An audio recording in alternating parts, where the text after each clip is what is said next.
लखनऊ छांगूर मामले पर डीजीपी राजीव कृष्ण की प्रेस वार्ता। अवैध धर्मांतरण के खिलाफ बड़ा एक्शन, जिहाद के नाम पर अंतर्राष्ट्रीय फंडिंग हुई। छांगूर की तरह एक और आगरा में एक धर्मांतरण गैंग का हुआ खुलासा। 10 लोगों को गिरफ्तार किया गया है। आरोपी कम उम्र की लड़कियों को फंसाते थे। इस गैंग को भी विदेशी फंडिंग की आंच का। 11 प्रदेशों में छापेमारी कर 10 लोग अरेस्ट। गैंग के सदस्य अलग अलग राज्यों से हुए अरेस्ट। उत्तर प्रदेश में माननीय मुख्यमंत्री जी के मार्गदर्शन में, नेतृत्व में अपराध और अपराधियों के प्रति जो जीरो टॉलरेंस की नीति है,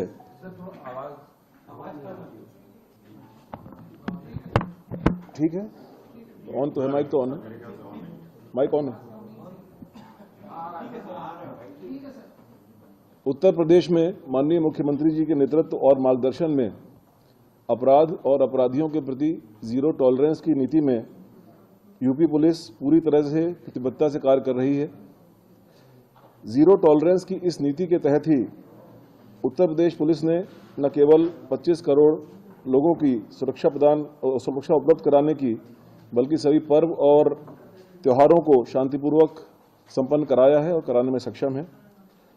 सरकार के इन प्रयासों के क्रम में कुछ विशिष्ट चुनौतियां हैं, जिनका सामना करने के लिए उत्तर प्रदेश पुलिस ने एक मिशन अस्मिता लॉन्च किया था, जिसमें पूर्व में अवैध धर्म परिवर्तन के सिंडिकेट के कुछ अभियुक्त गिरफ्तार किए गए थे। इसमें मोहम्मद उमर गौतम, मुफ्ती जहांगीर आलम कासमी, इनको एटीएस ने गिरफ्तार किया था। इसी क्रम में हाल में छांगूर बाबा उर्फ जमालुद्दीन उर्फ जलालुद्दीन के अवैध धर्म परिवर्तन के सिंडिकेट को भी उसको पर्दाफाश किया गया। एसटीएफ के द्वारा और एटीएस के द्वारा उसकी इन्वेस्टिगेशन जारी है, जिसमें कई चौंकाने वाले तथ्य सामने आए हैं। यह अभियान जिहाद के नाम पर अंतर्राष्ट्रीय जिहादी फंडिंग प्राप्त करने, रेडिकलाइजेशन की कार्रवाई करने और राष्ट्रीय सुरक्षा में सेंध लगाने के उद्देश्य से अवैध धर्मांतरण, डार्क वेब और अन्य नेटवर्क के जरिए गंभीर अपराध करने वाले अपराधियों के विरुद्ध है।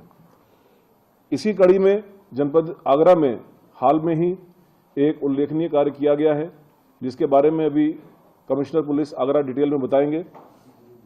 इस कड़ी में 6 प्रदेशों में साइमल्टेनियस दबिश देकर के 10 लोगों को गिरफ्तार किया गया है, जो कि देश के विभिन्न राज्यों में विशेष तौर पर कम उम्र की लड़कियों को प्रलोभन, लव जिहाद और अन्य तरीकों से प्रभावित करके धर्मांतरण के कार्य में लिप्त थे। अवैध धर्मांतरण का यह मोडस ऑपरेंडी ISIS का सिग्नेचर स्टाइल है। अभी तक प्रारंभिक जांच में इस ग्रुप का संबंध PFI से, SDPI से और पाकिस्तान के आतंकी संगठनों से भी होने के संकेत मिले हैं। जनपदीय पुलिस आगरा द्वारा की गई इस उल्लेखनीय कार्रवाई से इसमें अब आगे उत्तर प्रदेश की जो विशेषज्ञ एजेंसियां हैं, STF और ATS, उनको भी शामिल किया गया है और आवश्यकता अनुसार अन्य राज्यों की पुलिस और केंद्रीय एजेंसी से भी समन्वय स्थापित किया जाएगा।